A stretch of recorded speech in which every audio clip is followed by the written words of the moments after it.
En estos diálogos nocturnos y sin censura, me da mucho gusto saludar a la distancia a una colega, amiga, generosa que siempre ha estado al pendiente desde Estados Unidos de la labor que realizamos en este espacio libre como el viento. Ella, de larga trayectoria también en los medios de comunicación, hoy en día es periodista corresponsal del periódico La Opinión en Los Ángeles y me da mucho gusto saludar a Araceli Martínez. Por esto de la tecnología se acortan las distancias. Buenas noches, Araceli, ¿cómo te va? Muy buenas noches, Vicente. Qué gusto poder platicar por este medio. Qué gusto, de verdad.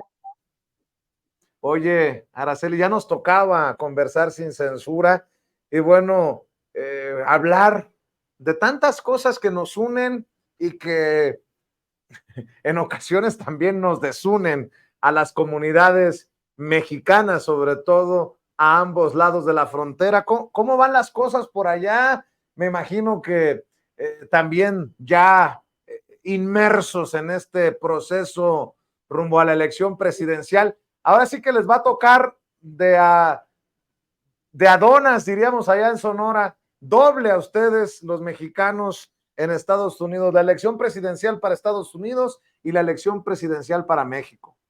Así es, la reelección de Biden para el año que entra y la elección de un nuevo presidente en México, ¿no? Que hay mucha expectativa, así que, pues, ojalá que de verdad todos podamos participar, porque ya sabes que uno de los problemas serios que tenemos es que participamos poco a la hora de votar.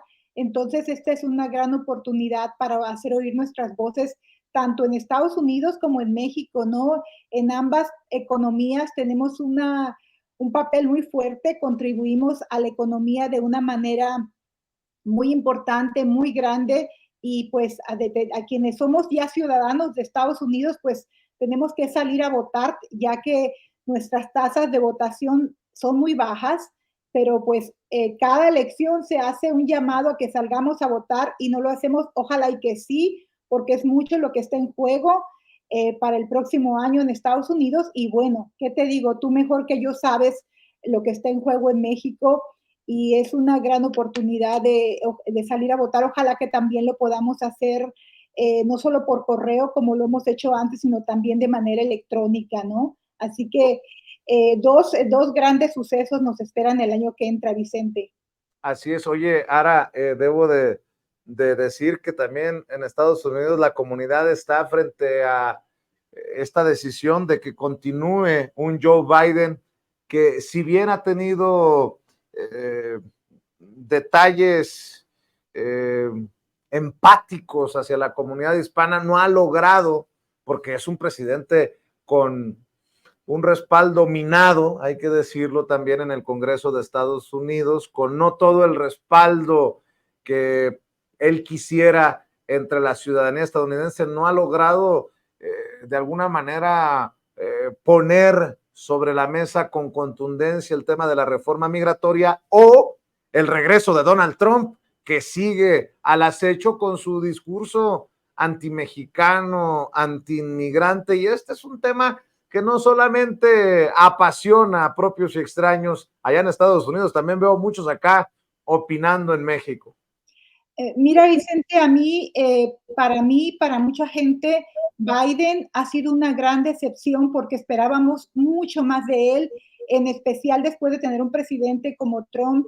Esperábamos que fuera más enérgico en el tema de la reforma migratoria, en el tema de buscar una legalización para, por lo menos, para los muchachos Dreamers, para los que se han beneficiado con el programa de la acción diferida, el DACA, para los trabajadores del campo. Entonces, lo hemos visto muy tibio y lo más triste es que muchas de las organizaciones que han sido que han abanderado estas causas, pues se han mantenido calladas quizás porque la administración de Biden o las administraciones de algunos gobiernos estatales demócratas les dan financiamientos muy fuertes para sus organizaciones no lucrativas y esto ha hecho que bajen la voz, ¿no? Que no alcen la voz tan fuerte para exigir una reforma migratoria que es tan importante. Entonces, estos casi 4 años de Biden han sido 4 años de sufrimiento porque no hemos visto los resultados que nosotros como migrantes quisiéramos, una reforma migratoria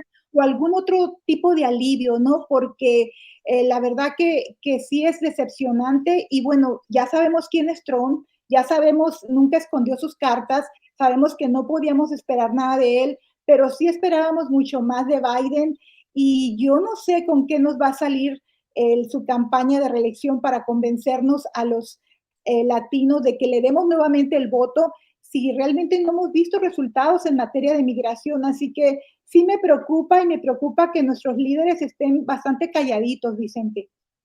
Sí, hablas de la participación que es baja, sobre todo en la comunidad mexicano-estadounidense, en aquel lado del Río Bravo, pero también ahora se habla de la participación del mexicano en el exterior en este proceso que se viene en México.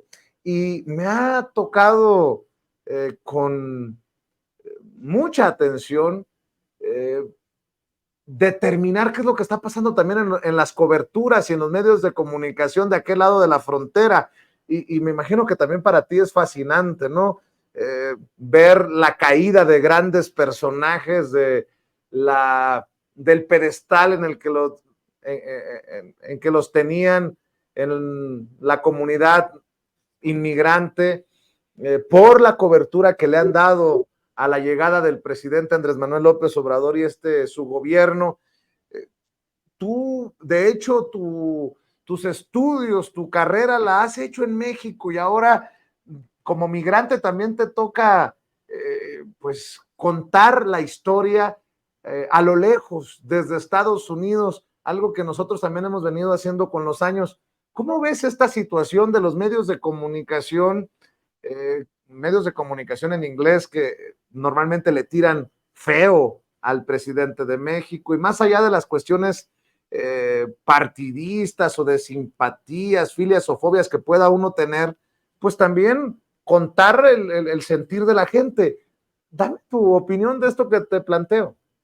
Bueno, Vicente, tú trabajaste en la televisión en Estados Unidos, yo también trabajé en Univisión, y tú sabes que la cobertura informativa a través de la televisión hispana es muy light, ¿no? Y a veces hay mucha desinformación sobre lo que realmente está pasando en México y es como muy todo a la ligera.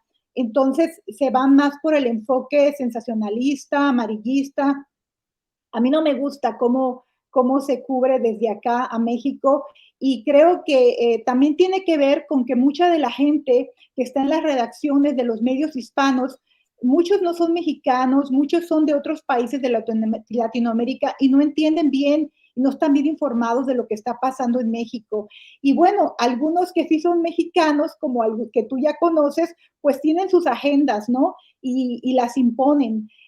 Los otros, los que estamos en los medios como La Opinión, pues luchamos, ¿no? Por abrir esos espacios para hacer, pues contar las historias, lo que opinan los inmigrantes sobre lo que está pasando en México, para tener sus reacciones ante los diversos situaciones que se están dando en México. Oye, Ara, ¿soy Sí. yo o como nunca antes el mexicano? Mira, tú estás en La Mata, como decimos, ¿no? En Los Ángeles. ¿Soy yo o como nunca antes, no sé, en los últimos, digamos, 5 sexenios, el mexicano y la mexicana en Estados Unidos está interesada en lo que está pasando en México? ¿O estoy loco? Yo creo que sí hay más interés. Y no sé si viste, Vicente, una encuesta que salió hace unos días del Pew Hispanic Center. No sé si la viste, por aquí yo apunté los datos, pero me pareció muy interesante porque en esta encuesta que hace este centro de encuestas, que es un centro muy prestigiado en Estados Unidos, pues da a conocer la semana pasada, creo que fue el 8 o el 9 de septiembre, pues que tiene los mexicanos que viven en Estados Unidos, tienen en esta encuesta el 82% votó a favor de que está contento con el trabajo que ha hecho el presidente Andrés Manuel López Obrador. Yo creo que lo que yo he notado es que hay una mayor concientización de los temas que están pasando en México. Hay mucha gente en este país, muchos migrantes que apoyan lo que está haciendo el presidente Andrés Manuel López Obrador. Desde luego que hay gente que no, ¿verdad? Que no está a favor de él, que son migrantes panistas o migrantes priistas, tienen su derecho a estar en desacuerdo, pero hay una mayor, no nomás eres tú, yo también lo he notado, hay una mayor concientización, hay una mayor efervescencia. Me sorprende ver a muchos migrantes que escuchan la mañanera, que escuchamos la mañanera todos los días, que escuchamos las noticias a través de Sin Censura, a través de muchos otros programas que podemos obtener por YouTube. Entonces sí hay esa mayor concientización, sí no hemos podido escapar a toda esa discusión, a todo ese diálogo que se está dando, y lo que yo espero es que esto se transforme en una mayor participación, que le demos el número de los votantes el próximo año, Vicente. Fíjate qué interesante esto que mencionas, porque en la oposición en México, el PRI, el PAN, el PRD, los odiadores de López Obrador,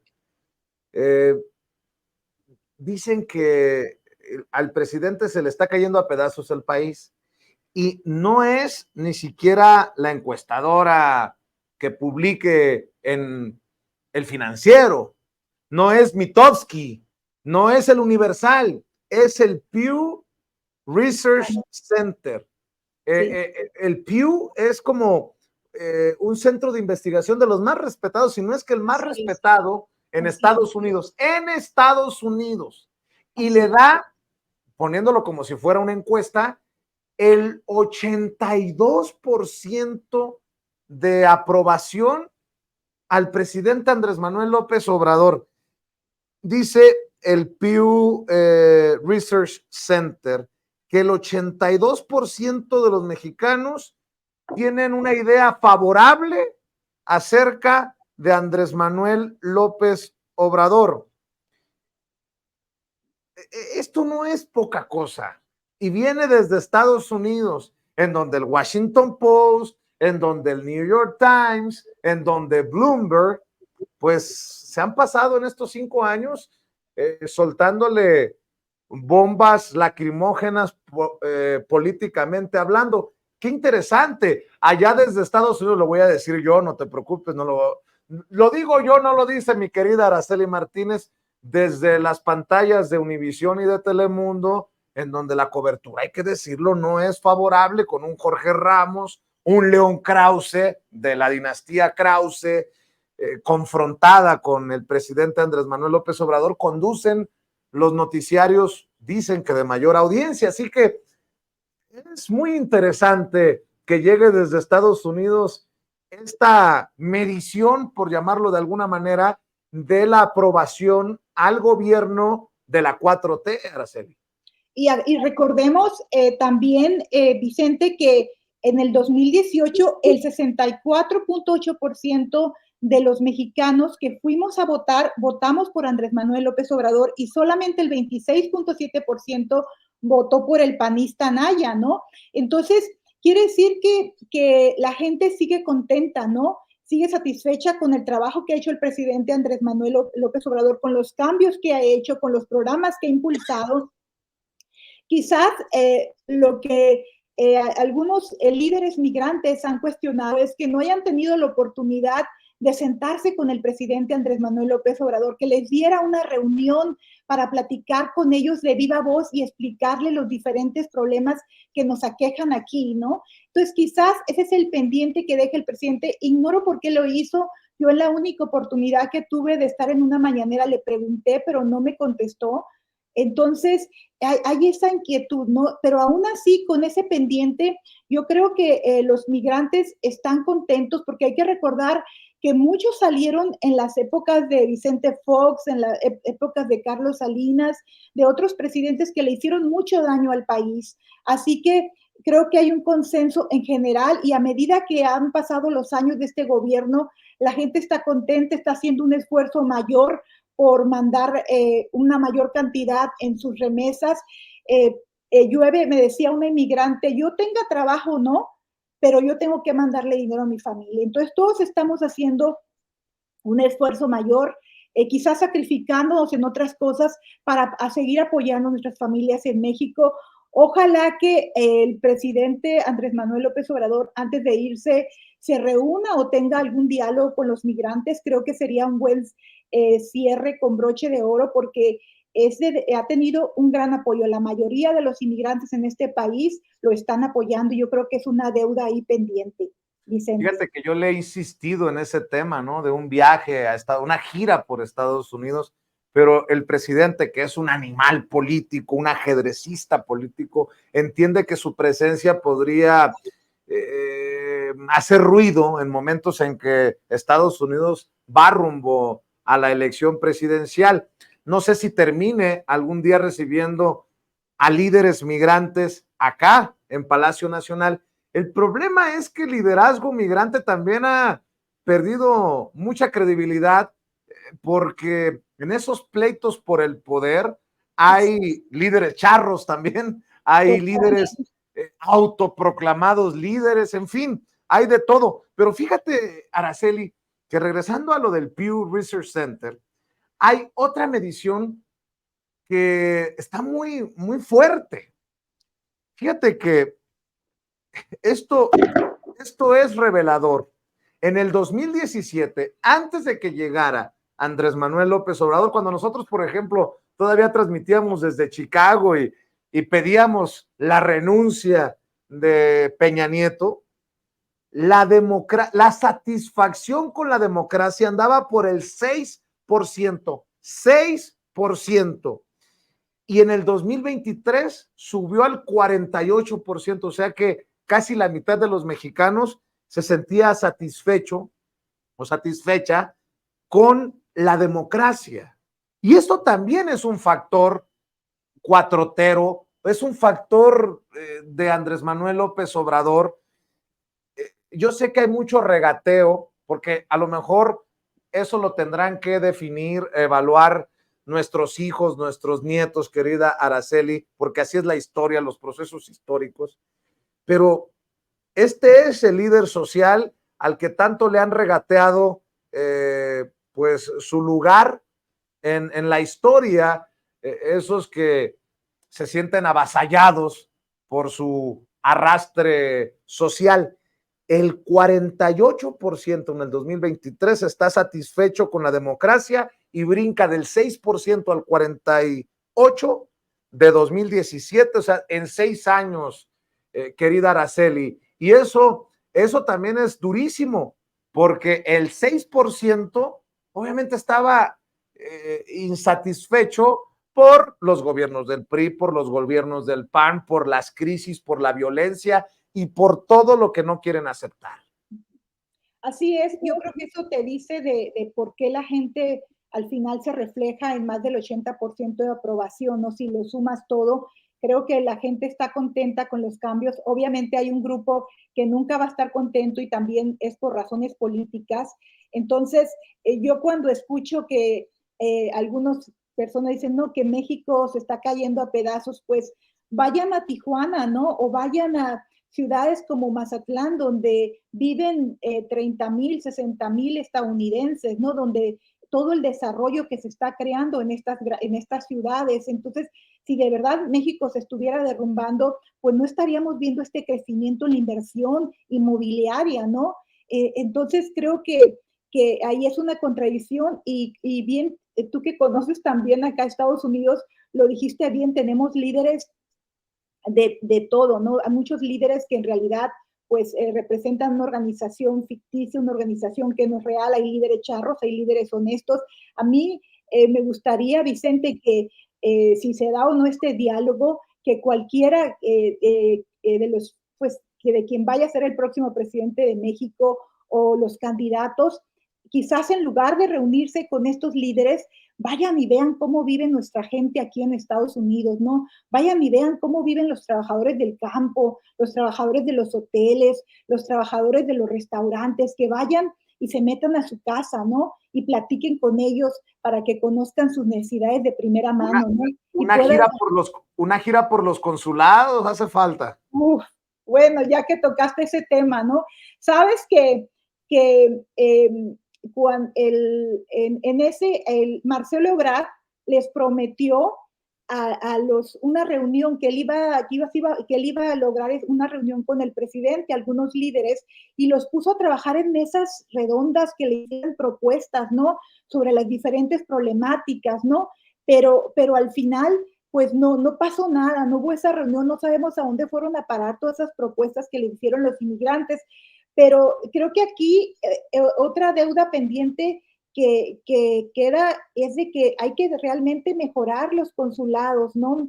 Que mejore la atención y que también podamos a través de los consulados tener acceso, por ejemplo, a ahorrar para el seguro social, para si nos queremos rejubilar y retirar a México, podamos tener un seguro social. Sé que ya se puede dar eso, pero hacerlo más ágil, ¿no? Entonces yo creo que es un punto muy importante, Vicente, que es que ojalá que el próximo presidente de México realmente haga una revolución en los consulados, porque somos muchos los que vivimos de este lado y merecemos, por todo lo que aportamos, tener servicios más eficientes y una mayor gama de servicios. ¿No crees tú? Pues sí, la cosa aquí es que yo sé que va a sonar a golpeteo, pero se lo he sostenido desde siempre a Marcelo Ebrard en las mañaneras, después incluso que dejó la Cancillería y la gira por consulados. No puede ser canciller a la distancia, no puede ser secretario de Relaciones Exteriores desde tu oficina en la Secretaría, en el edificio acá en la Ciudad de México. Y creo, sin temor a equivocarme, que ese es el gran, pues, dolor, ¿por qué no decirlo?, de los mexicanos en torno a figuras como Marcelo Ebrard. ¿O cómo ves tú? Fíjate, Vicente, que yo creo que él vino aquí unas 2 veces a Los Ángeles y la penúltima reunión que tuvo pues generó pues bastante incomodidad porque los invitados eran líderes priistas y panistas mayormente y no se invitó a los líderes morenistas a esa reunión en un restaurante, ¿no? Entonces dijimos, ¿qué pasó ahí? ¿Qué es que los gente del consulado no sabe quiénes son todos los líderes? Entonces pues está bien que hubiera invitado a los panistas y priistas, pero no invitó a los morenistas, no hubo una diversidad de líderes en esa reunión, y luego la siguiente reunión que vino, pues se le hizo ahí el engrudo, se le complicó porque se hizo un desorden en la reunión y tuvo que salir por la puerta de atrás. Creo que sí le faltó mucho más diálogo, creo que la gente, el migrante en general, no estuvo contento con el manejo de los consulados. Siempre han sido un desorden, ¿no? Pero ahora creo que se esperaba mucho más de Marcelo Ebrard y ahí sí nos quedó muchísimo a deber Marcelo en los consulados. Yo solamente recuerdo que vino 2 veces a Los Ángeles y el consulado de Los Ángeles me parece que es el más importante de todo el país y del mundo por la cantidad de mexicanos que vivimos en esta ciudad, en esta gran urbe angelina.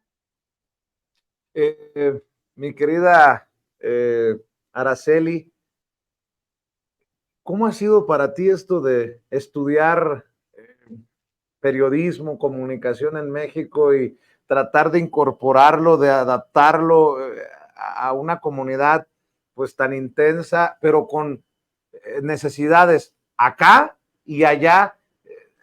Para mí, para mí ha sido una bendición porque uno sabe de lo que habla a ambos lados de la frontera. No quiero sonar soberbio, pero cómo te va a ti? Mira, Vicente, primero pues yo vine aquí siendo reportera ya en Sonora y era directora del diario del Yaqui cuando vine aquí a Estados Unidos y pues toda mi experiencia que yo tenía ya no contó nada, ¿no? Cuando llegué aquí a California, llegué al área de San Francisco y tuve que empezar de cero tocando puertas a ver quién me daba trabajo porque yo estaba aferrada que quería seguir trabajando como reportera, ¿no? Porque decía, pero si yo era muy buena reportera en Sonora, ¿no? Si gané varios premios ahí a nivel local, estatal, causé impacto con mi trabajo, entonces no me rendí y pude trabajar en esto con mucho, encontrando caminos, porque además no hay muchos medios en español en Estados Unidos, ¿no? Y California, a pesar de que el 40% de la población es hispana, pues no son muchos los medios, ¿no? Y los que pagan poco mejor, pues son las televisoras, ¿no? Entonces, Ha sido muy interesante porque primero estuve en San Francisco, que ahí somos todavía una minoría y son muy pocos los medios en español. Y luego me fui a Sacramento, donde fue bien interesante estar en Sacramento porque me tocó el auge de cómo empezaron a llegar latinos como legisladores, cómo fue creciendo el número de legisladores, y fue un gran gusto porque muchos de ellos son hijos de inmigrantes, ¿no? Que nacieron en Estados Unidos, que tuvieron la oportunidad de educarse en este país y después convertirse en legisladores. Entonces fue una experiencia muy, muy, muy padre, muy buena ver el avance de los latinos ahí a nivel político en California, ¿no? Y pues también darme cuenta que muchos no hablaban ya español, muy triste, otros sí, pero muchos no. Y luego venir a Los Ángeles como reportera, y entonces aquí ya es muy interesante en Los Ángeles, yo creo que tú también estuviste aquí, y entonces ver que aquí ya te encuentras un mexicano de todos los rincones, ¿no? El recién llegado, el que ya ha estado aquí por generaciones, los que tienen poquito tiempo. Entonces ves toda esta gama, ¿no? Y de mexicanos. Y creo que es muy enriquecedor poder trabajar para servir a nuestra comunidad latina que vive aquí, y yo cada día me admiro, me sigo admirando cada día más de todo lo que trabajamos para contribuir a esta economía. Mira, un mes estaba preguntando yo qué porcentaje de los que trabajan en la agricultura en California son inmigrantes indocumentados, y mayormente mexicanos, ¿no? Y me decía el vocero del Sindicato de Trabajadores del Campo, el que fundó César Chávez, que el 70% de los trabajadores del campo, de la multimillonaria industria agrícola de California, son inmigrantes indocumentados, la mayor parte de origen mexicano. Entonces somos una fuerza, una maquinaria que está levantando esta economía, y eso es lo que más me admira, ¿no? Como reportera, que me siento privilegiada de poder contar, como tú lo has sido, poder contar nuestras historias, y a través de nuestras historias poder pues contribuir a lo mejor con traer luz a los problemas y que se encuentre una solución, ¿no? Que los políticos o los que toman las decisiones pues pongan atención en esos problemas que están viviendo nuestras comunidades hispanas, ¿no? Y particularmente digo los mexicanos porque de todos los latinos pues somos el 70%, ¿no? De la población latina, Vicente. Así que es un privilegio, ¿no? Poder servir a la comunidad latina a través de estos medios, ¿no? Y pues los medios, pues como tú sabes, están controlados, son los medios tradicionales, los medios convencionales están controlados, hay muy pocos espacios, ¿verdad?, para hacer cosas a veces diferentes, para alzar la voz. A eso le agregas que en este país hay muchas demandas, entonces a veces los propietarios de los medios tienen mucho miedo a las demandas, nadie quiere una demanda, entonces esa es otra limitante, ¿no? Pero pues uno va encontrando los espacios, y si puedes escribir o reportear el 70% de lo que tú quieres, creo que ya es ganancia. Oye, querida Araceli, llevas más de 20 años allá en el Gabacho, como digo yo, en Estados Unidos. A ti te tocó trabajar acá en México. ¿Algún día has pensado regresar a ejercer acá o nos dejas a nosotros que nos echemos el broncón? He pensado regresar, pero para jubilarme, ¿no? ¿Cuántos años ya como periodista? Uy, yo creo que yo ya tengo más de 30, ya no me coso en el primer hervor. No, ya tengo como, creo que 3 décadas o un poco más. Empecé muy joven.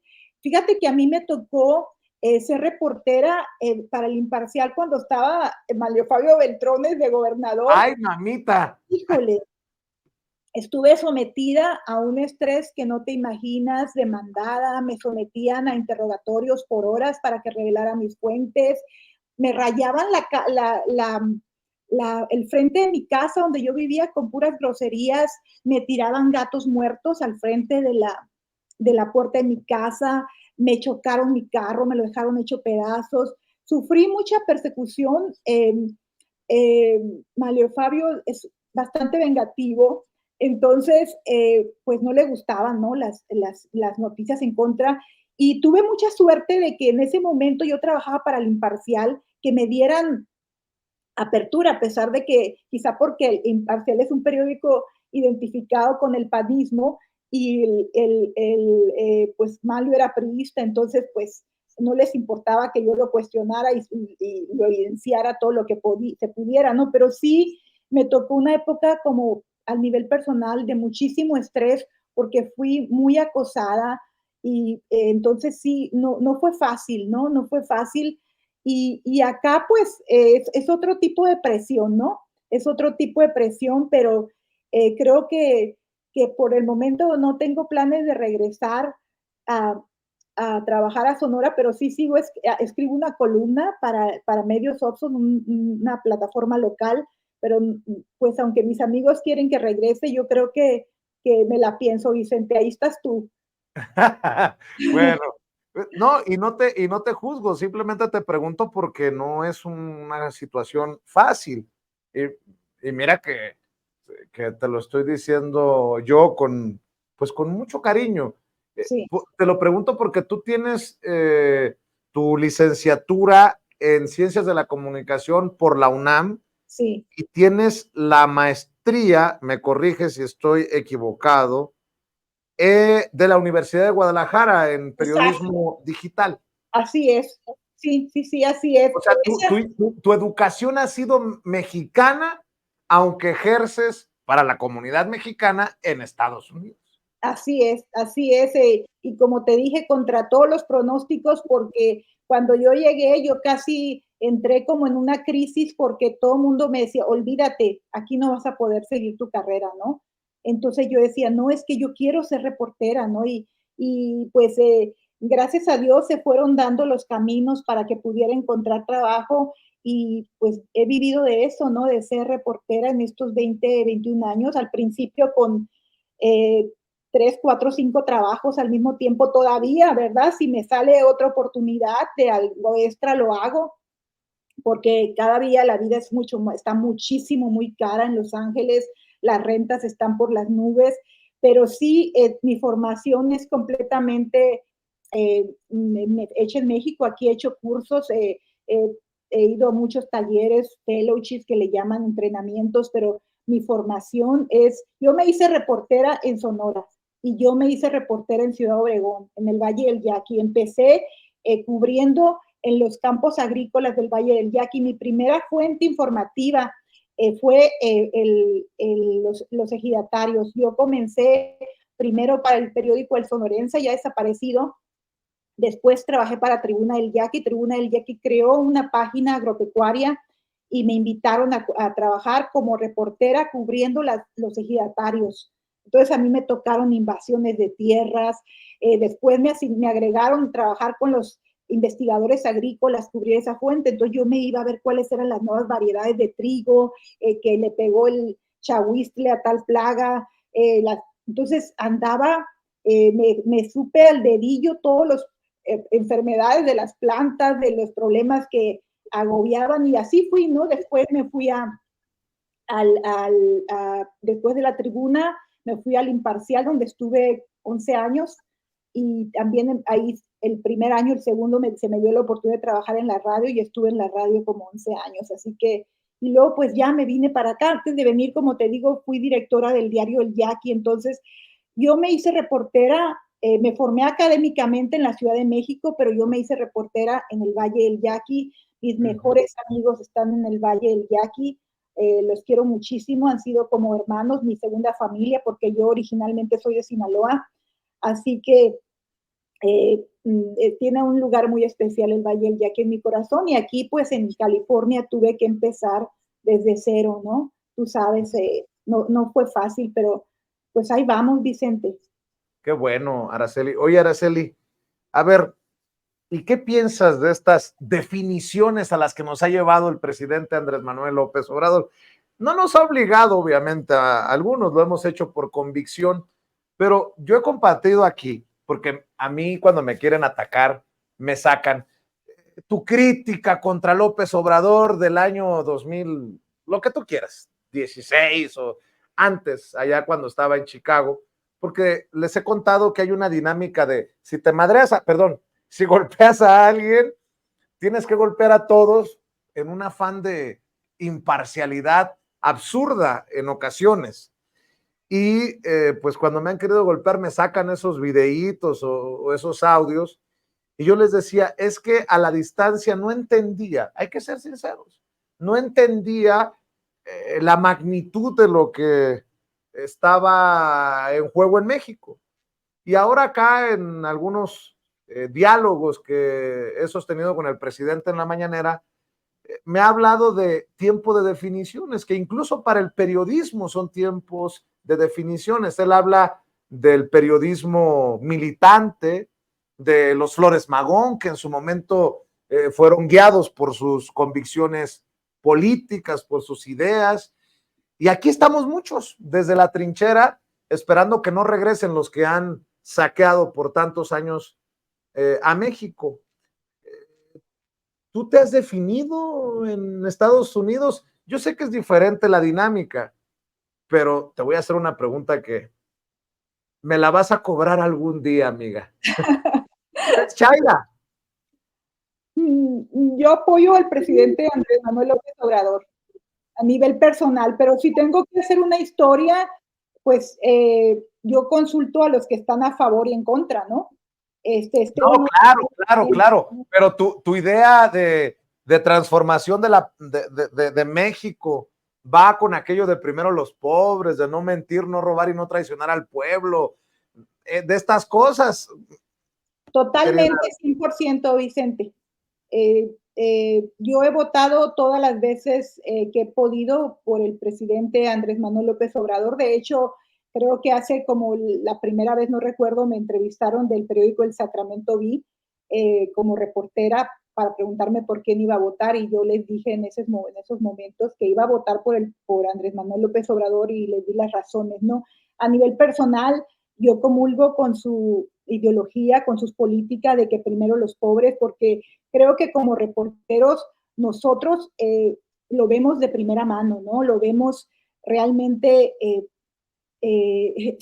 sabemos las necesidades, nadie nos las cuenta, nosotros las vemos, no vemos la pobreza. Aquí en Estados Unidos hay pobreza extrema también, yo he visto cosas aquí que nunca, ni siquiera las he visto en México, ¿no? Entonces, basado en eso, también conozco y tengo amigos muy ricos en Sonora. Entonces, sin embargo, yo creo que por el bien de México y por el bien de cualquier país, primero deben ser los pobres, pero más en países como México, donde ha habido una desigualdad de muchas décadas, ¿no? De muchos años. Así que yo comulgo con él. Me siento un poco mal por mis compañeros periodistas que reciben dinero, ¿verdad? Pero a veces no los culpo, Vicente, sobre todo a los que son en niveles bajos, porque reciben unos salarios, sobre todo a nivel de provincia o a nivel de los estados, muy paupérrimos. ¿Te refieres a los que reciben dinero para el golpeteo contra el Sí, gobierno? sí, exacto. A veces no los culpo porque reciben salarios muy miserables. Entonces, yo puedo decirte que cuando estuve en Sonora nunca recibí dinero de nadie. Tuve un salario digno que me gané a base de mucho estrés, mucho sudarle, de sol a sol, porque tú sabes cómo son las temperaturas en Sonora. Yo no ni siquiera tenía aire acondicionado en mi carro y ahí te tienes que salir desde la mañana a buscar la noticia y tienes que llegar a la redacción con mínimo 3, 4 notas, ¿no? Entonces, a esos que reciben salarios miserables por parte de sus patrones, pues realmente a esos no los culpo, Vicente, y me dan un poco de pena, entiendo su situación, tengo amigos, he tenido amigos que aceptan dinero, pero a los que no disculpo son a los grandes, ¿verdad? A los que ganando mucho dinero no tienen llena, ¿no? Y que están dispuestos a vender su pluma, su talento y su voz por más y más dinero. Entonces, eso es muy triste y muy penoso y me da tristeza, ¿no? Ese México y ver esa cara de nuestra profesión que se prostituya de esa manera compañeros que no tienen llena, ¿no? Pero definitivamente sí estoy con el presidente Andrés Manuel porque estoy convencida de que está haciendo lo correcto. Claro, me gustaría que mejorara más la seguridad en nuestro país, que hubiera menos balaceras en Ciudad Obregón, pero también entiendo que lo que estamos, por ejemplo, viviendo en Ciudad Obregón con tanto crimen, no nació en este sexenio, se fue alimentando y se creó hace más de 15 años que se permitió la entrada de grupos dedicados al comercio de las drogas. Entonces ahorita cualquier presidente, cualquier gobernante que llegue, y va a ser muy difícil de poder hacer un cambio de la noche a la mañana, ¿no? Así que me gusta lo que está haciendo, que se puede hacer más, claro que se puede hacer más, que a lo mejor ha tenido fallas en algunas cosas, sí, pero lo prefiero 1000 veces a los otros gobernantes que hemos tenido. Y tú sabes, como yo, porque lo hemos vivido, que hemos conocido, conocemos los problemas de primera mano y conocemos los gobernantes de primera mano. Y yo he visto la corrupción en Ciudad Obregón, he visto cómo algunos alcaldes llegan con una mano atrás y se van se enriquecen, cómo salen nuevos millonarios de cada administración. Y si eso lo he visto a nivel municipal y lo he visto a nivel estatal, pues ya te imaginas a nivel federal, ¿no? Entonces, oye, querida Ara, ya que estamos definidos de qué lado estamos con nuestras convicciones y con nuestra idea de país, ¿no se te hace? Esa es una que podría tomarse hasta crítica, ¿no? ¿No se te hace que más allá del reconocimiento que ha hecho el presidente de las heroínas y de los héroes mexicanos que envían sus remesas en niveles récord a México, ha quedado como que sin cumplir a cabalidad aquella promesa del presidente de que los consulados serían procuradurías para nuestra gente, para nuestros hermanos mexicanos y mexicanas, la red consular que es la más grande del mundo para sus ciudadanos, o tú ya has podido confirmar que sí se ha cumplido a cabalidad y que los consulados sí son esas procuradurías de defensa al migrante.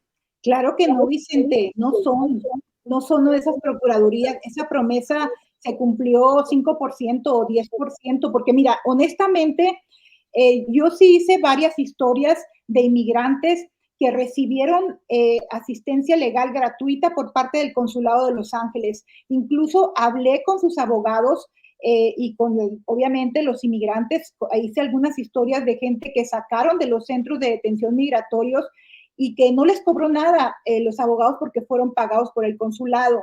Pero haz de cuenta, si yo hubiera estado detenida, ¿no? Entonces el consulado me pone un abogado, me saca, me ayuda, me saca ese atolladero, ese infierno en el que estaba. Y ya a partir de ese momento de que me sacaron, entonces yo ya tenía que pagar mi abogado, ¿no? Pero por lo menos me ayudaron a salir en esa parte crucial. Pero eso fue muy limitado, fue como 5% y que no se entere todo el mundo porque no vayan a venir luego todos. No sé si porque no hubo suficiente presupuesto, pero creo que eso fue una pequeña, digamos, como un plan piloto a nivel muy, muy mínimo que se puede extender porque hay mucha necesidad. Si bien no tenemos las redadas que hubo en la época de Trump, las redadas masivas, todavía se sigue deteniendo gente y se sigue deportando gente. Todavía siguen mandando gente en aviones para deportarlos. Entonces, creo que hay una gran oportunidad y ojalá que el próximo presidente pues retome ojalá y sea una mujer, que fuera Claudia, ¿verdad? Y que retome esa compromiso, esa promesa que hizo el presidente para que nuestros consulados, mira, ya no pido que el 100%, pero que el 20% del presupuesto se destinara a la defensa, ¿no?, legal de nuestros inmigrantes indocumentados que urgentemente necesitan un abogado de migración que los ayude con sus asuntos urgentes de migración, porque hay muchos abogados de migración bribones, no nomás los notarios, que los traen ahí año tras año con la promesa, sacándoles dinero y nunca les resuelven sus casos. Entonces sí se necesita que el consulado entre como mediador y que de verdad se cumpla esa promesa que hizo el presidente, que sería pues maravilloso si lo se pudieran, que sean un 40% cumplir, Vicente, ¿o tú qué piensas? pues ya déjate de porcentajes, mi querida Araceli, ¿no? Que se viera una forma.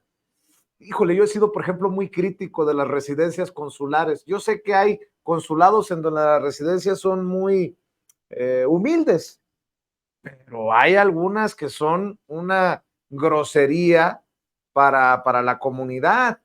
Yo todavía sigo aspirando a que sea el paisano, digamos, a la hora de que se vaya a definir al cónsul en Chicago, el que vote por sus cónsules.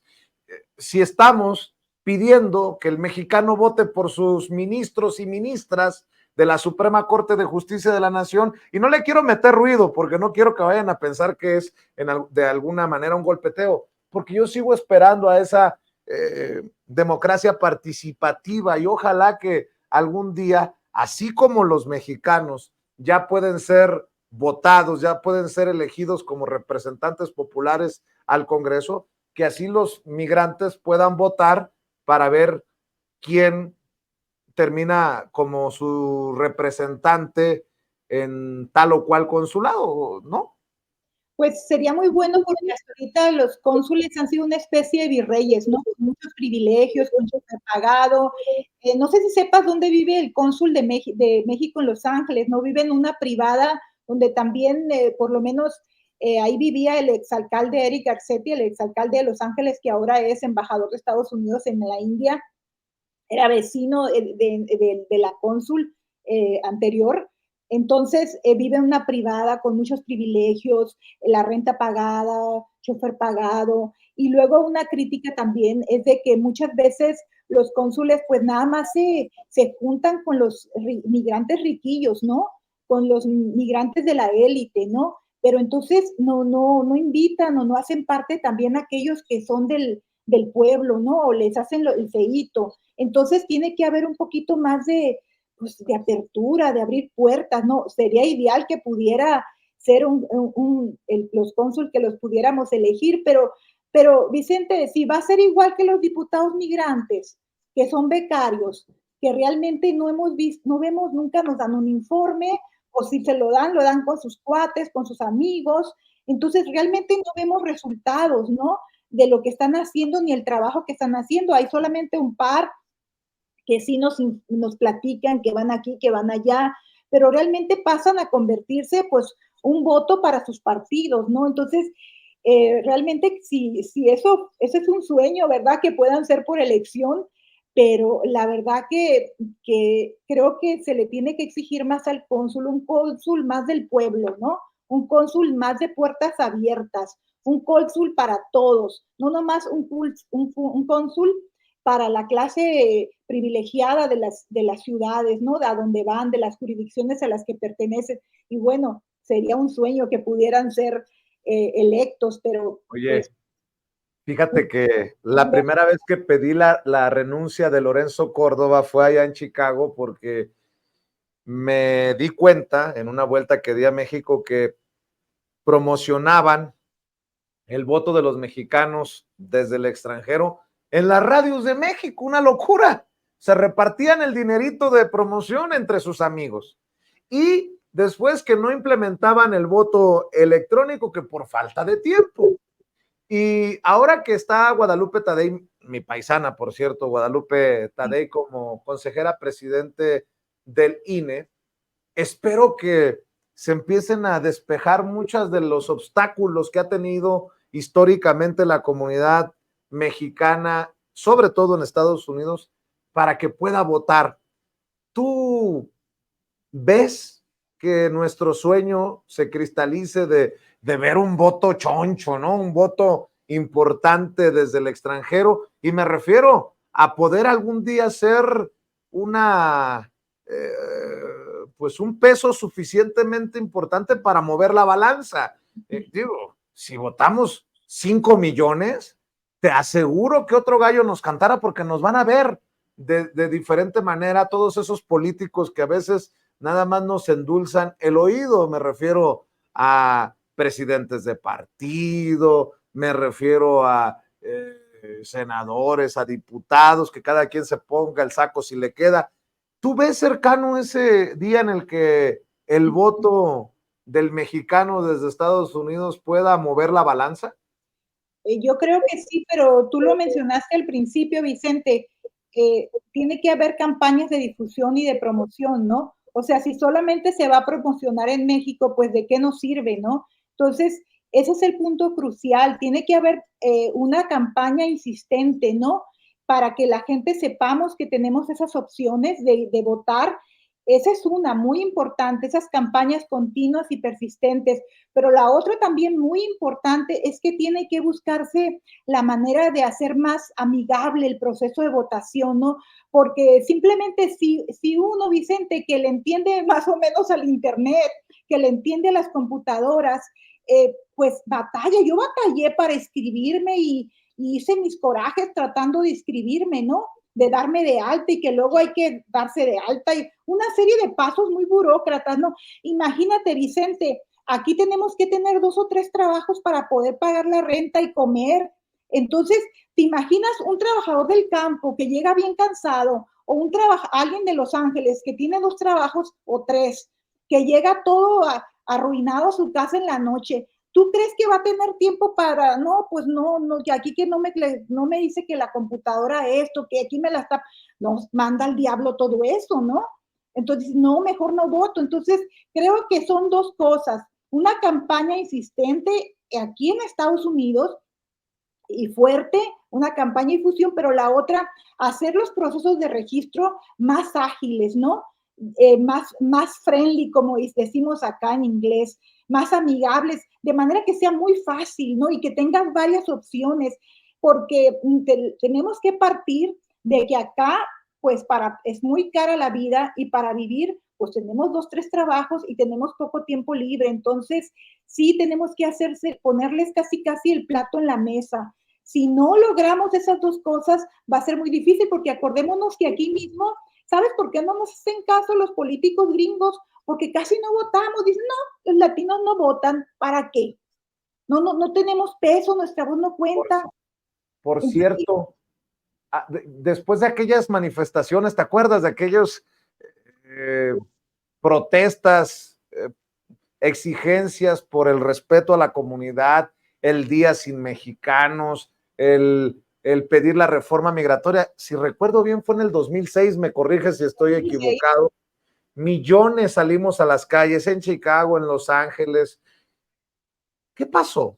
Se apagó el movimiento mexicano, el movimiento hispano, aquel gigante que parecía despertar. ¿Qué ha pasado? Porque no lo he visto, no lo he escuchado como en aquellos años que me imagino que tú como yo andábamos ahí en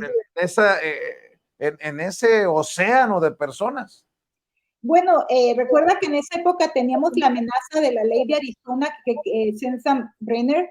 Entonces sí había como una urgencia, ¿no? De hacer algo, de salir, pero sí se apagó. Mira, yo vivo en una ciudad donde la gente, aquí en el condado de Los Ángeles, donde la mayor parte de la gente es de origen armenio, y hace unos 2 meses y tomaron la autopista, hicieron un escándalo, bloquearon, y dije yo, ¿qué pasaría si nosotros como mexicanos, luego les hicieron caso a los armenios, ¿no? No me acuerdo cuál era la demanda, algo del holocausto en Armenia, no me recuerdo, pero inmediatamente los congresistas de allá de Washington les hablaron, les hicieron caso, tomaron por 4 horas la autopista y dije yo, nosotros, o sea, somos un mundo de gente comparado con los armenios.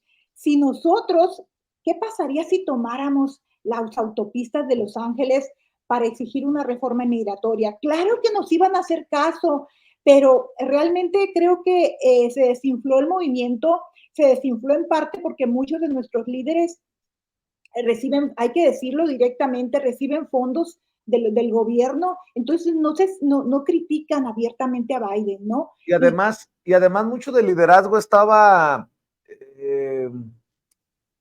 inflado por locutores de estos que cuentan chistes. Eso nunca lo entendí. Que el Piolín, que si el cochín, no sé qué, que si el mandril, que si el cucuy, que si el pistolero. puros personajes de eso. Yo decía, bueno, qué bueno que a través de sus programas de radio se está haciendo la labor de información, pero ahí también se desinfla porque ese liderazgo es efímero. También eso pasó, ¿no? Sí, acuérdate que ya muchos de estos personajes ya no están, ¿no? Ya no se escucha. La radio hispana también se vino abajo comparada con la de México, que creo que todavía tiene mayor fuerza. Entonces, todos esos voceros de las radios ya no tienen la fuerza que tenían antes, ¿no? Y eso influyó, ¿no? Y bueno, hay que, la verdad que sí un poco me apena porque creo que los emigrantes nos merecemos más que esos programas de chistes colorados, ¿no? Entonces, y algunos de esos líderes también se vieron en aprietos, ¿no? Acusaciones de acoso y otras, ¿no? Pero sí influyó eso.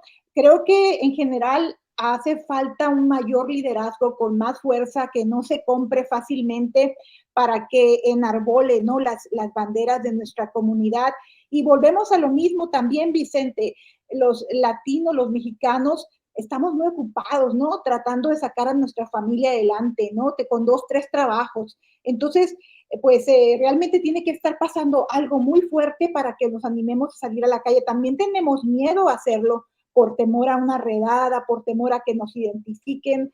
Entonces, es una conjunción de factores, pero definitivamente se desinfló. Y luego también la otra cosa que hay, se desinfló el entusiasmo, pero también hay como apatía, ¿no? No, pues ya la gente ya, de hecho yo hace poco lo platicaba con la líder de Chirla aquí en Los Ángeles, Angélica Salas, y sí me decía eso, que hay mucha gente que le decía, no, pues mejor háblenme para que participe en algo cuando ya sea algo serio, ¿no? Porque ahorita no vemos que una reforma migratoria realmente se venga, ¿no? Sí hay, hay desilusión. ¿A poco todavía está Angélica Salas ahí en Chile? Todavía está Le Angélica. mandamos un saludo. Todavía, y fue ahora con motivo de las fiestas patrias, fue la mariscal de un evento que hubo en La Paz Sabina. Todavía sigue Angélica Salas en Chirla. Pues, mi querida Araceli, platicar contigo también ha sido un clavado a mis memorias. Yo empecé como reportero de televisión en el que fue el Canal 22 antes de que lo comprara Telemundo por allá en el año 2000 o en el 99, por ahí por esos años. Después mi salida a Univisión en Los Ángeles, así que me acuerdo de cómo me encañonaron algún día los cholos ahí en el este de Los Ángeles, cómo le tenían miedo a las balaceras allá en los barrios afroamericanos, o que les decía, pues allá en el este de Los Ángeles de perdida le dices, soy de los tuyos, paisa, soy paisa, pero allá en los otros barrios ni palabra cruzaban. Me acuerdo mucho, pues obviamente, de las zonas Compton, las zonas Pero, de... ¿nunca fuiste a Skid Row? No, fíjate que no me tocó. No, Skid Row es lo más triste que yo he visto en mi vida, que está porque está pegado pues está en el centro de Los Ángeles y es el barrio donde viven las personas sin hogar, ¿no? Muchas de ellas. Ya me acordé. Fíjate, ahí te va esto, Araceli. En Wall Street, hay un Wall Street en Nueva York, que es donde se mueven los grandes millones. Y ahí en Skid Row está la Wall Street, en donde la gente no tiene ni para comer. Ya me hiciste acordar de eso precisamente. Es una cosa que te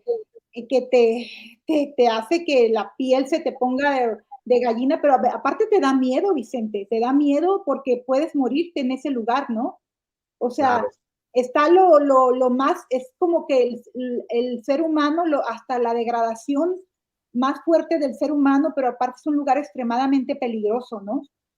Y por Entonces, cierto, recuerdo con mucho cariño todos esos barrios porque en la Vignes Street, ahí pegadito al centro de Los Ángeles, ahí nació la mujer que me inspira diariamente con esas frases, refranes, dichos que me dejó en vida mi nana, que en paz descanse, la mamá de mi papá, orgullosamente nacida entre el este de Los Ángeles, centro downtown de Los Ángeles. En fin, me has llevado en un carrusel de emociones, Araceli, y me gustaría cerrar diciendo, ojalá que algún día desde Los Ángeles tú también hables sin censura. Ahí te dejo abierta esa posibilidad, esas ganas que por años hemos platicado, y la gente tiene que saber también que ha sido muy generosa con lo que hemos hecho desde Sin Censura,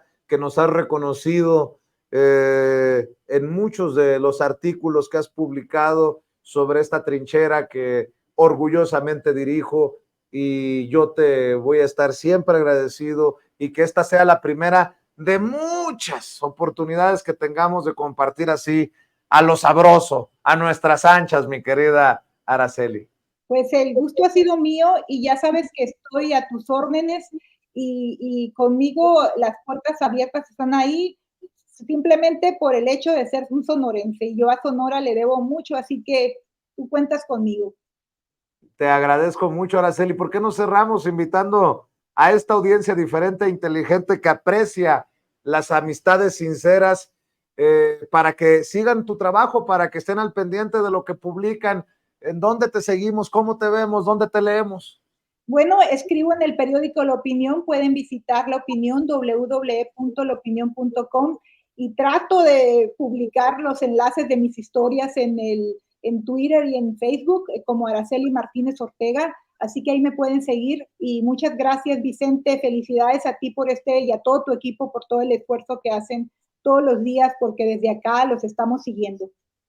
Muy orgulloso de tu trabajo y de tu compromiso, querida Araceli. Estamos a la orden. Araceli, cuídate mucho. Igualmente. Ahí estamos. Las conversaciones nocturnas y sin censura en este espacio libre como el viento, con nuestros amigos y amigas de todas partes. En esta ocasión nos tocó darnos la vueltecita por Los Ángeles, California, y muchas gracias por aguantarnos, por vernos, por escucharnos, y continuamos con nuestra labor a pesar de las amenazas, a pesar de los bloqueos. Aquí seguimos de pie. Que Dios nos bendiga a todos. Muy buenas noches.